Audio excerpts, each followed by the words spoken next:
शमशान, एक डरावनी आत्मा की कहानी। दूर तक शांत नीले समुंदर के किनारे और ठंडी हवा में झूमते नारियल के पेड़। ऐसी जगह पे कौन नहीं रहना चाहता। सबका सपना होता है। ऐसे ही किसी सपनों की दुनिया में राजेश और कल्पना ने अपना कदम रखा था।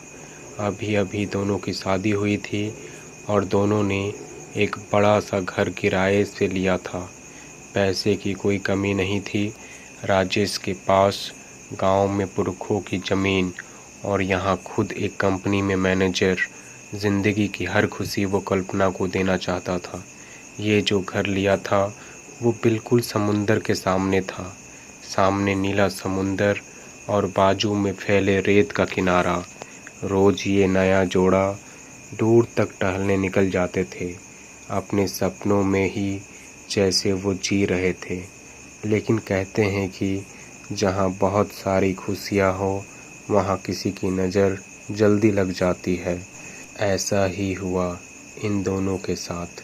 उसके बाद जैसे इनकी सपनों की दुनिया बिखर सी गई, जब एक अनजान काले साये ने इनकी सपनों की दुनिया में कदम रखा, जिसका राजेश और कल्पना को अंदाज़ा भी नहीं था कि उनके साथ क्या होने वाला था।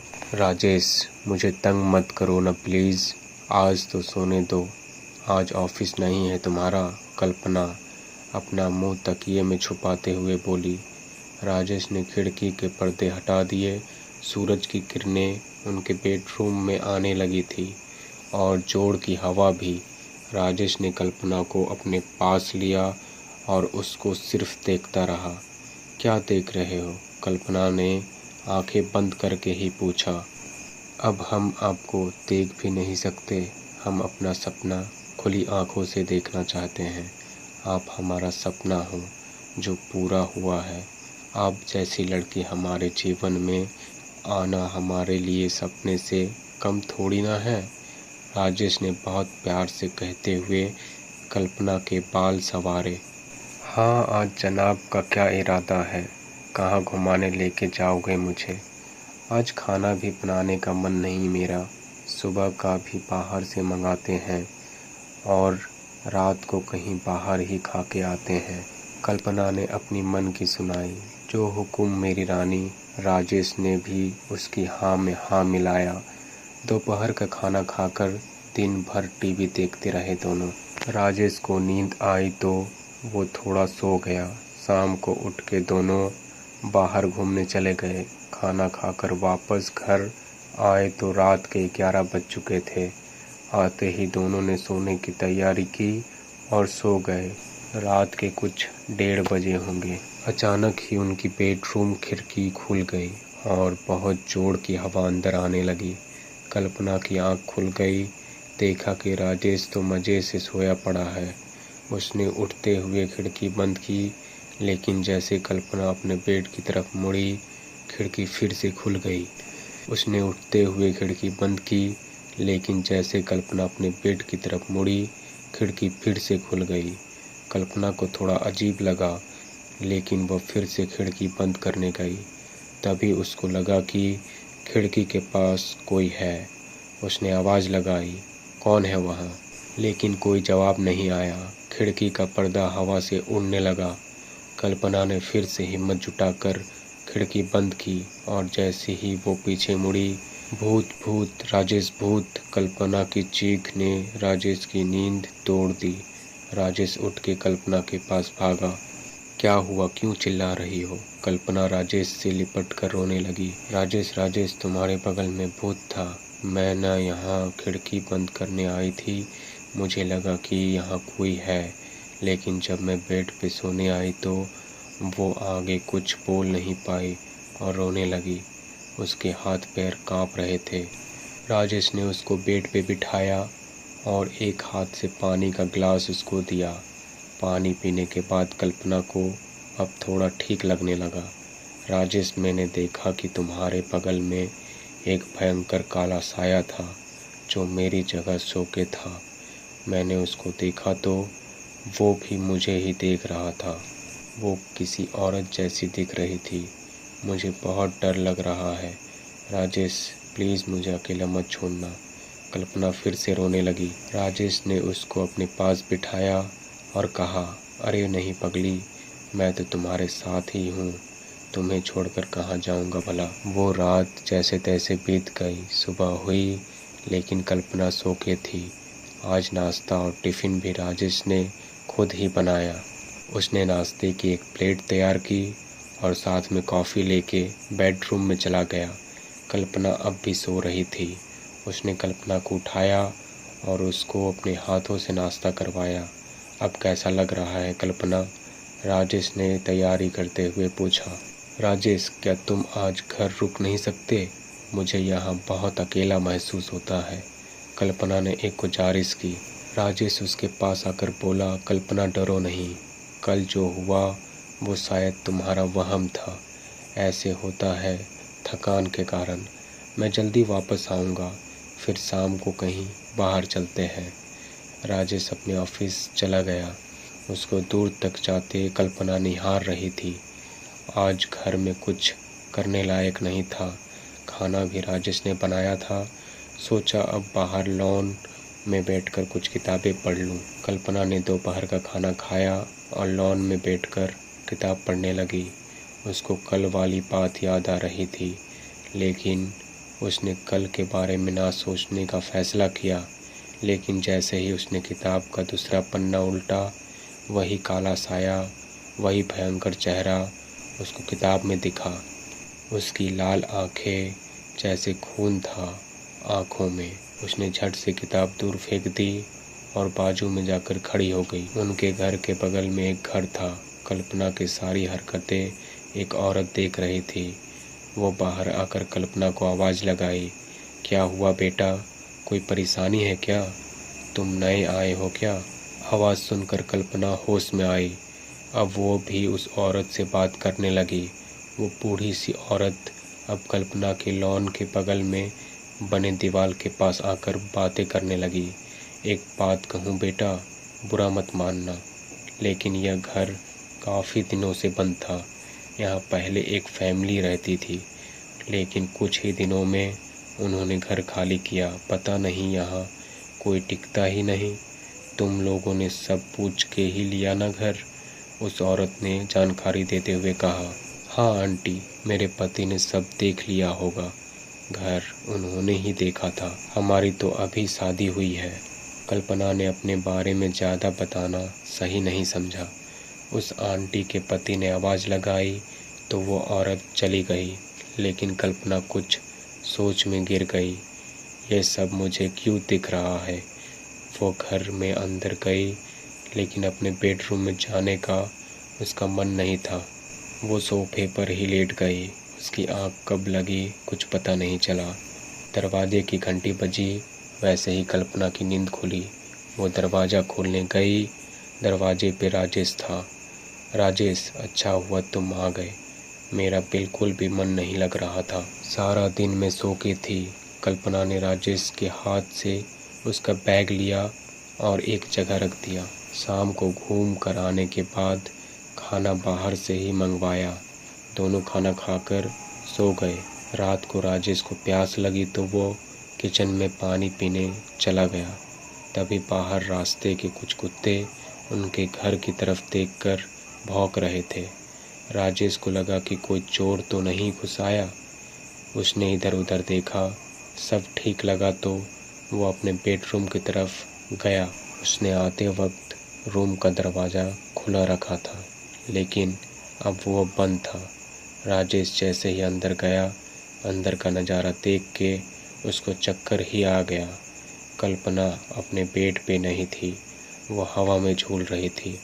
उसके खुले बाल और लाल आंखें राजेश को घूर रही थी।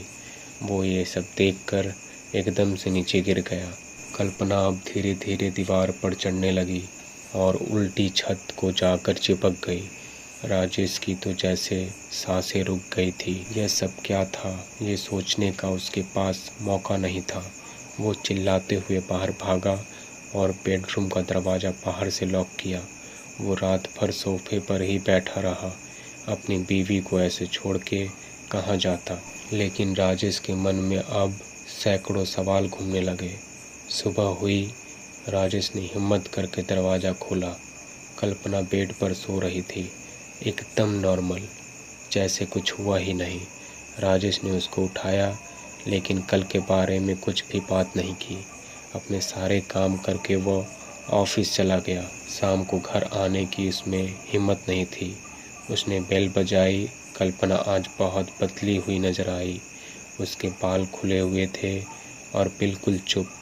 खाने पर भी कुछ नहीं बोली और अपने रूम में जाकर सो गई। राजेश बहुत देर तक सोफे पर ही बैठा सोच रहा था, लेकिन हिम्मत जुटाकर बेडरूम में जाने के लिए जैसे ही उसने कदम रखा, कल्पना का वो भयंकर रूप देखकर राजेश जैसे पत्थर बन गया। भयंकर काली डायन बन चुकी थी वो, जैसे कल्पना ने काला साया बताया था, बिल्कुल उसके जैसे। उसके बाल खुले हुए थे और लाल आंखें, मुंह से लाल खून बह रहा था। राजेश अब बहुत डर गया था। वो बाहर भागा, तभी कल्पना बाहर आई और बाहर का दरवाज़ा खोल के समुंदर के किनारे से भागकर एक पुराने घर की तरफ चली गई। बहुत अंधेरा था वहाँ। एक पेड़ के पास जाकर जमीन पे सिर रखकर बहुत ही अजीब आवाज़ में बोल रही थी। राजेश मदद के लिए यहाँ वहाँ भाग रहा था।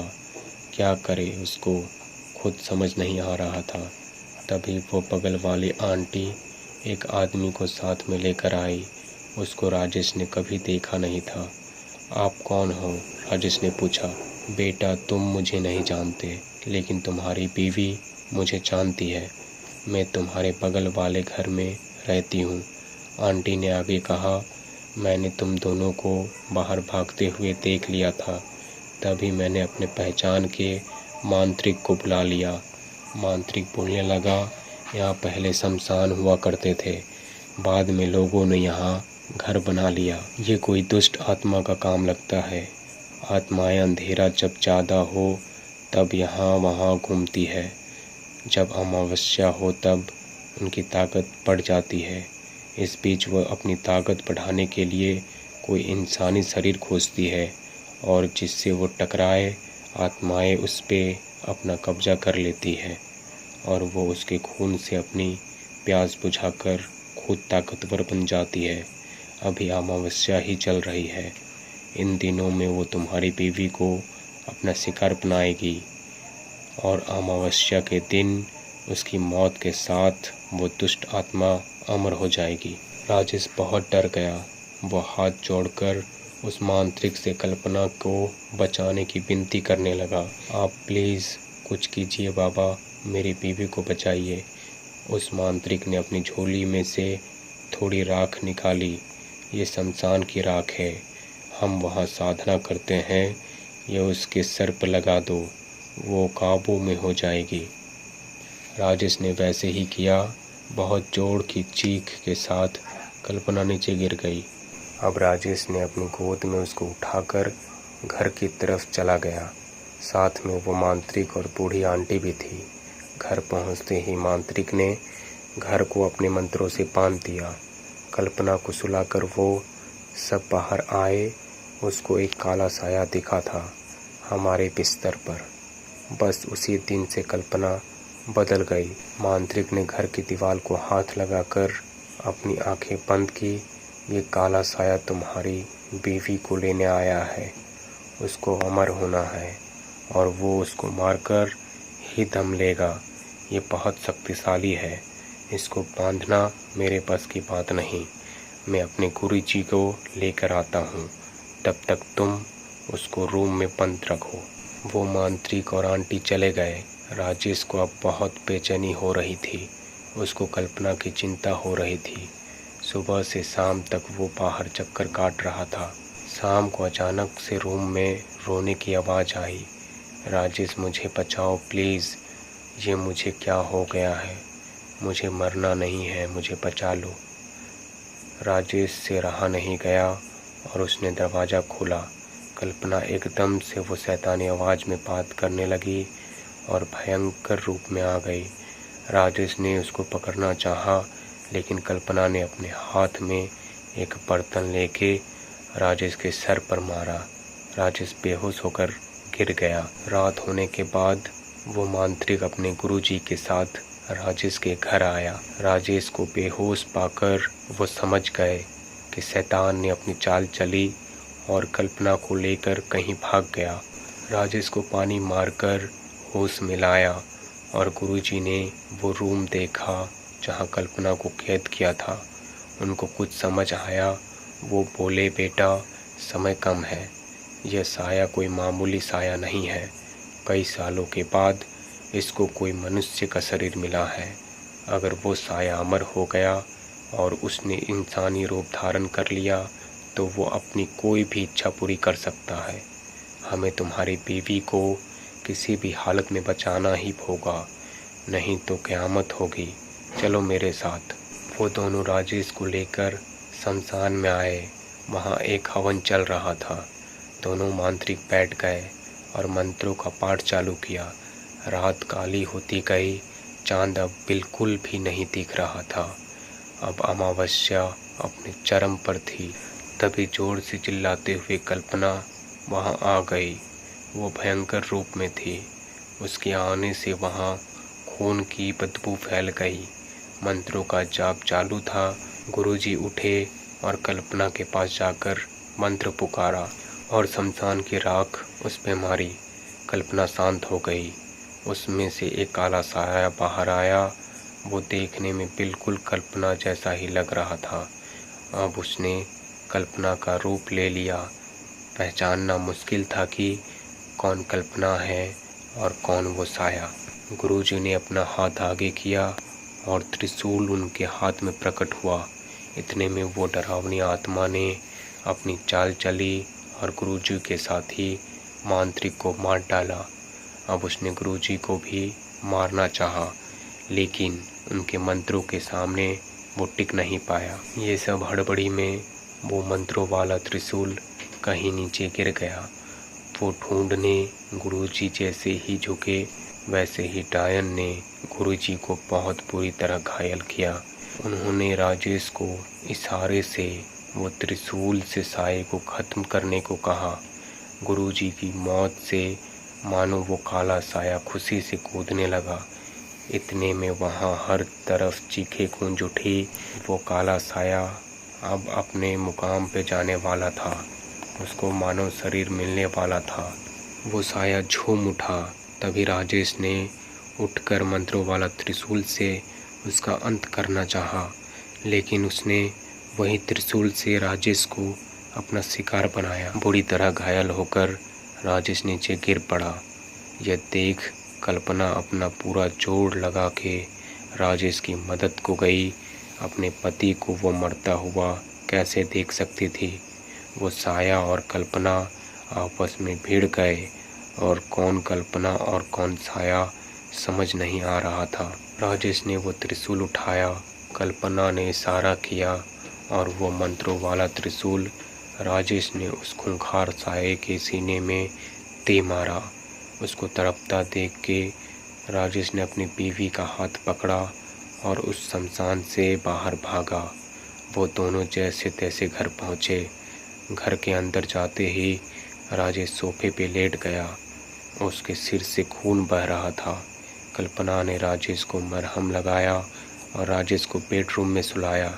इतने दिनों से वो ठीक से सो भी नहीं पाया था। उसको सुलाकर कल्पना नहाने चली गई। उसके बाल खुले हुए थे। वापस आकर उसने कंघी उठाई और आईने में देखा, सिर्फ कंघी दिख रही थी। कल्पना गायब थी।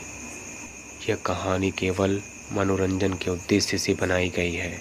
ऐसी और भी कहानी सुनने के लिए हमारे चैनल स्टोरी हंगर को सब्सक्राइब करें। Thank you.